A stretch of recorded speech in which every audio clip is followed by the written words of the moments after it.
Big boss 9 కంటెస్టెంట్లలో కొంతమంది వారి ప్రవర్తన లేదా ఆట తీరు కారణంగా ప్రతికూల ప్రభావాలు పొందుతున్నారు.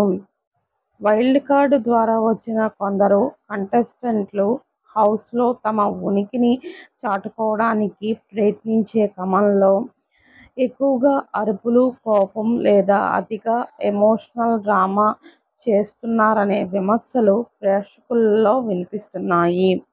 ఇంట్లో కొన్ని ఘర్షణలు లేదా కొందరు కంటెస్టెంట్ల మధ్య సంభవించిన అగ్రెసివ్నెస్ లేదా అగౌరవ ప్రవర్తన సోషల్ మీడియాలో నెగెటివ్గా మారింది. తక్కువ ఆట, ఎక్కువ డ్రామా కొంతమంది కంటెస్టెంట్లు టాస్క్లపై శ్రద్ధ పెట్టకుండా కేవలం ఎమోషనల్ డ్రామా ద్వారా హైలైట్ అవ్వాలని చేస్తున్నారనే అభిప్రాయం కూడా ఉంది. కొందరు కంటెస్టెంట్లు హౌస్లోకి రాకముందే బయట ఉన్న వ్యక్తిగత లేదా వృత్తిపరమైన నెగెటివ్ ప్రచారాలు లేదా వివాదాలు కూడా సోషల్ మీడియాలో చర్చకు వస్తున్నాయి.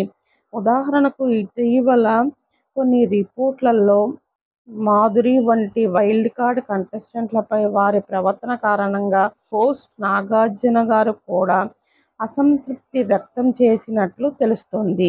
ఆయిషా, జీనత్ కూడా అరుపులు, ఏడుపులు తప్ప ఏమీ చేయలేదని, ఇతరులకు నీతులు చెప్పి తన వంతు వచ్చేసరికి బలహీనంగా ప్రవర్తిస్తున్నారనే విమర్శలు వస్తున్నాయి.